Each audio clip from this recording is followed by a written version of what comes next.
Finding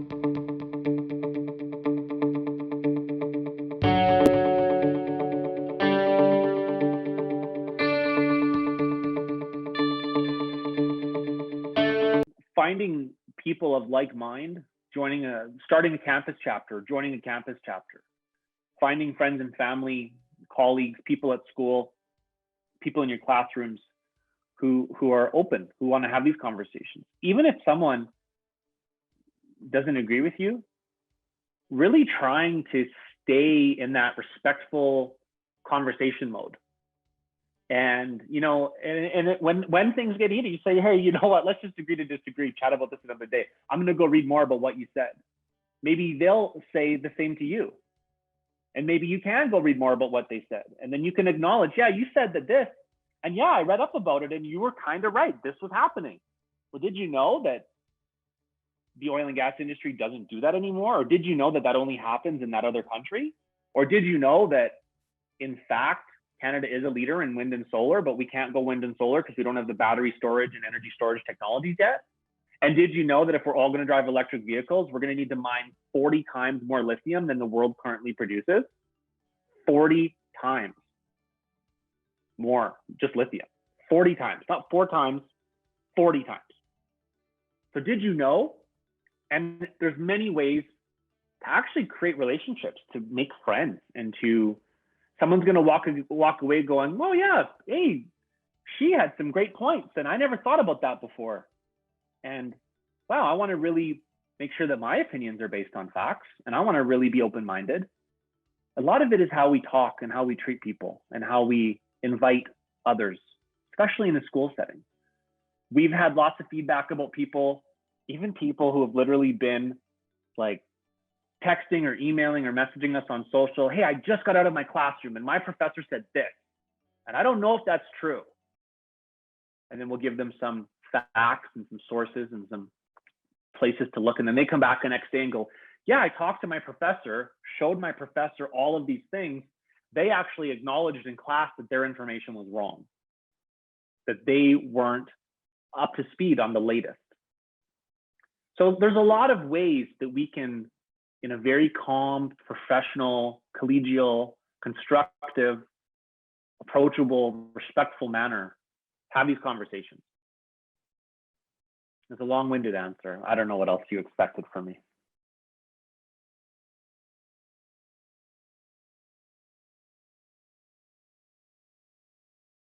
A really good question.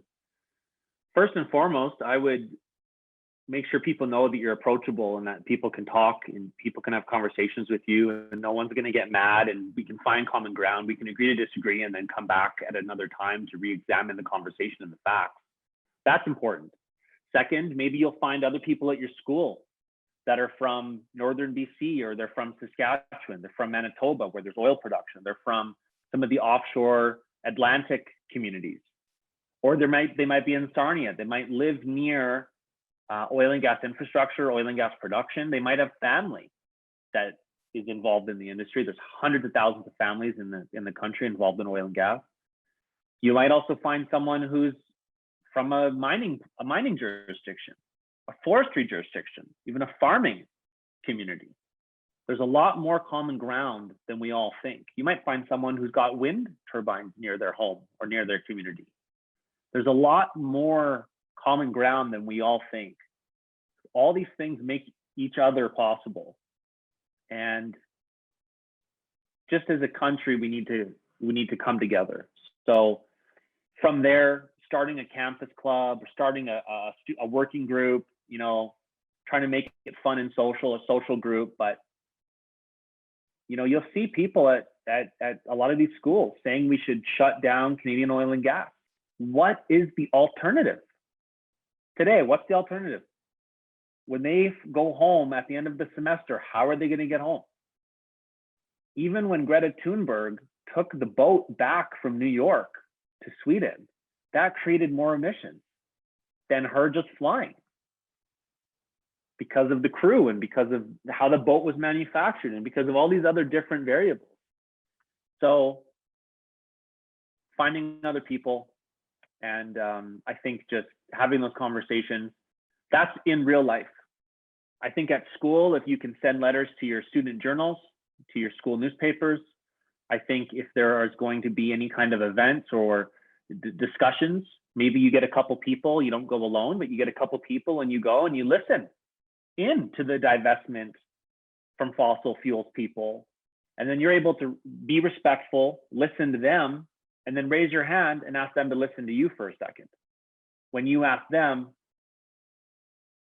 what other country they would rather produce the oil and gas, because it's substitution today. It's not about oil and gas or no oil and gas. It's about which country it's going to come from. There are also people against wind and solar. There's people against nuclear and hydro. There's people against biofuels. There's environmental groups trying to stop transmission lines in New York from getting clean Canadian hydroelectricity down to New York. So there's a lot more common ground than we think. And when we watch the news, when we see what's happening in the world, when we acknowledge the facts about what Canada's been doing since 2007 and beyond to be a global leader, I think we can raise people's understanding and at the same time raise the level of decorum. There's another long-winded answer.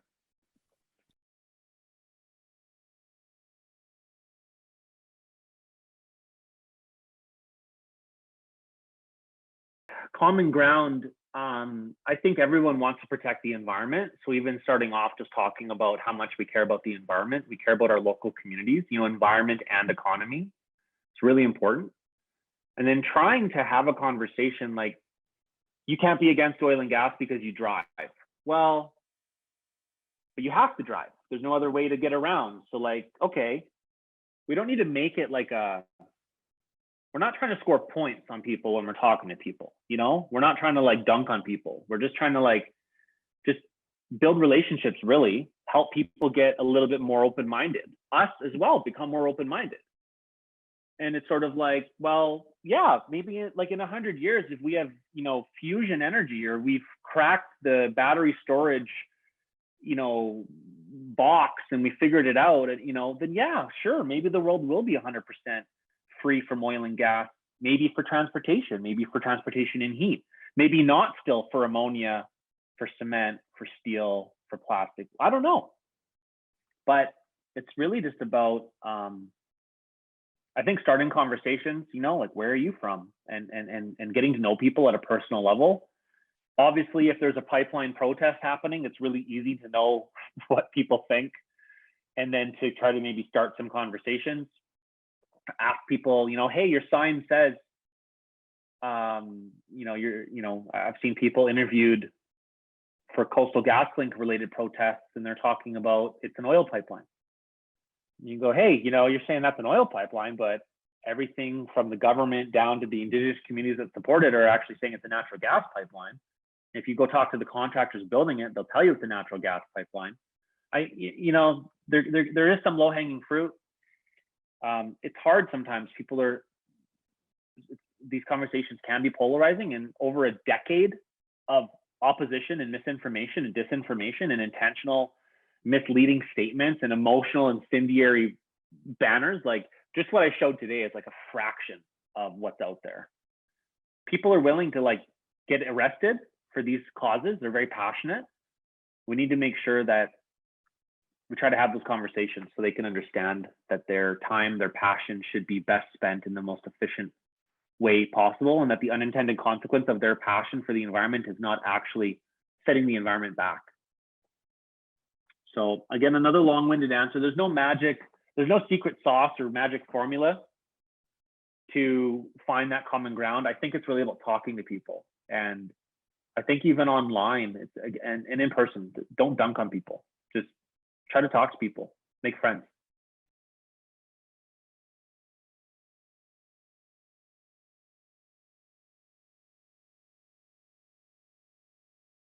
Another really good question. Wow. I don't think it's intentional. I think it's unintentional. I don't think that it's done purposely. I think that our energy advocacy and starting these conversations will be the cure though. I think that if you live in Ontario or Quebec, there's not a single oil rig drilling in those entire provinces, which is like half of Canada's population, where the federal government is, you don't know what you don't know. People and media and government and leaders and influencers and elected officials and bureaucrats and everyone, you don't know what you don't know. Just like people in the oil sands may not understand forestry, responsible, sustainable forestry in Quebec and Ontario or Vancouver Island. Just like people don't understand you need fertilizer for the farmer's field, or people don't understand beef, people don't understand dairy, people don't understand wind. So I don't think the media does it intentionally, but I think that what we can do is, if there is something egregiously misleading or inaccurate, we can respectfully send a tweet. Hey, blank, read this article, wanted you to know, as a professional, you'll be interested in these inaccuracies. Link number 1, thread, link number 2, thread, link number 3. Send that same email to the person's email, even send it to the editor, and even leave it as a comment in the online discussion. That is how we can respectfully help steer the conversation back to the middle road about a lot of these things. And then next time, if the person says the same thing again, they don't have the excuse that they didn't know. Now you can have that conversation again. Maybe you missed my email, maybe you missed my tweet, maybe you don't read the comments. Here it is again. I know, as a professional who's interested in providing a fair and accurate assessment of world events and science and the facts and physics and chemistry and just the world in general, we all live in the same dimension. You don't live on a different planet. We're all here. Here's the facts again. It's important for journalists that, I think most journalists, all journalists, many journalists take their jobs very seriously and they want to be professionals. And so we need to give them that feedback, but we don't dunk on them, you know? Oh, I can't believe you said this. This is wrong. How could you? No, we gotta just keep it nice. Gotta keep it positive and respectful. We don't want to get wild like the plant that I have in my office behind me. This plant's wild. We don't want to be like that. We want to be like just even. We have nice conversations, and next we can talk to that person again. We have mean conversations or conversations that aren't constructive. That person is not going to talk to us again. There's a stereotype that exists about a lot of different industries. There's a stereotype about oil and gas that isn't reflective of the reality. You look at someone like Estella Peterson, working as an Indigenous woman in the oil sands, talking about how recently I was reading her editorial in the Globe and Mail about how the oil sands helped her get away from violence and helped her improve her life and her future for her family and her children. And there's so many stories like that. So we really need to acknowledge it hasn't always been perfect. Still not perfect. I'm not perfect. I don't know who else thinks they're perfect, but as a species, as individuals, we all have work to do. We all like the things we like. I don't know how many people are really fully set. Like Greta Thunberg took a luxury yacht from New York, or a sailing ship or whatever it was. We don't all have that choice. It ultimately still created more emissions though. But these are hard conversations and hard decisions, and we gotta try to be positive. I think we're better off when we come together. As an example, there's a study done in 2018 by the Canadian Energy Research Institute that showed if we eliminated all oil imports to Canada and replaced it with Canadian production, we would save Canadian families money and we would reduce emissions because of the long transport times for these tankers. Saudi Arabian oil tanker leaves Saudi Arabia 5 weeks later, it's in Canada. That's an example of how we could all come together to reduce emissions and benefit Canadian families, create more money for social programs to help all Canadians, especially those that need more help or those in need, help children, help our elderly, help everyone, have a positive benefit on the environment, reduce polarization. So protests against Energy East, groups, people, individuals who care about these values, but don't know what they don't know. They need to learn. We need to come together. We need to get infrastructure built. There's one good example of how obstructing and opposing Canadian pipelines and oil and gas development hasn't helped families and hasn't helped the environment. We need to come together. And that's an example, a big picture example of how we come together as a country and we have this big net benefit, this big positive. So. Well, thank you so much for coming. We really appreciate it. And that was a fantastic presentation. So many takeaways and lots of things that we can all apply to our everyday life to start making an impact and unite Canada. So thank you so much. It's my pleasure. I really appreciate everyone listening, everyone with SFC, and thanks Hannah and Lyndon, Justice, and everyone for your continued positive energy. Of course, anytime. Happy no Friday. dunking Go them. Flames. Go Oilers. Go Leafs. Yes. Go Canada. Speaking of which, that's our word. So there it is for anyone that's tuning in. Please feel free to DM that in. You never know what could happen. Get entered in that draw. It's good stuff. Thank you so much, Cody. Good night. Flames in 6, Oilers in 7, Leafs in 7. Bye, guys. Take care.